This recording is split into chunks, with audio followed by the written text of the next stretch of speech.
Jaksa Penuntut Umum Kejaksaan Negeri Palembang, Selasa 4 Februari 2025, membacakan tuntutan pada 3 terdakwa kasus pembunuhan seorang pegawai koperasi yang jasadnya dicor. JPU menuntut ketiganya dengan hukuman mati karena terbukti melakukan pembunuhan berencana. Tidak hanya itu, dalam amar tuntutannya, JPU menyebutkan tidak ada satupun hal yang meringankan ketiga terdakwa. Mendengar tuntutan itu, terdakwa Anton, Pongki, dan Kelvin hanya tertunduk dan menangis. Menanggapi tuntutan JPU, kuasa hukum terdakwa akan mengajukan pledoi pada sidang berikutnya. Kalau kami sih tidak sependapat dengan tuntutan jaksa penuntut umum karena jaksa penuntut umum sudah menggunakan hak hidup.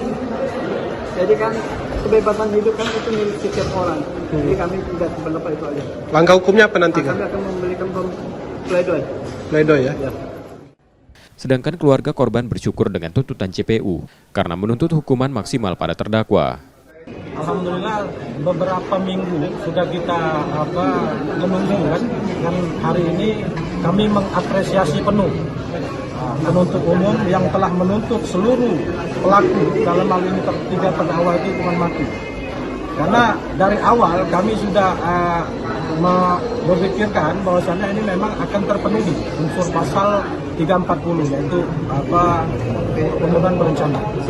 Ini kan tim kuasa hukum dari pihak terdakwa sendiri akan mengajukan pledoi nantinya. Ya. Seperti apa? Ya, itu hak penasihat hukum yang sudah jelas dalam fakta persidangan. Itu sudah terbukti bahwasannya ini adalah pembunuhan berencana.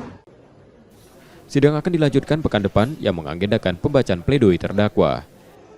Yudi Kiswanto, Kompas TV, Palembang, Sumatera Selatan. Kamu nangis, Pin. Kamu nangis, Pin. Nggak nerima, Pin ya? Gus.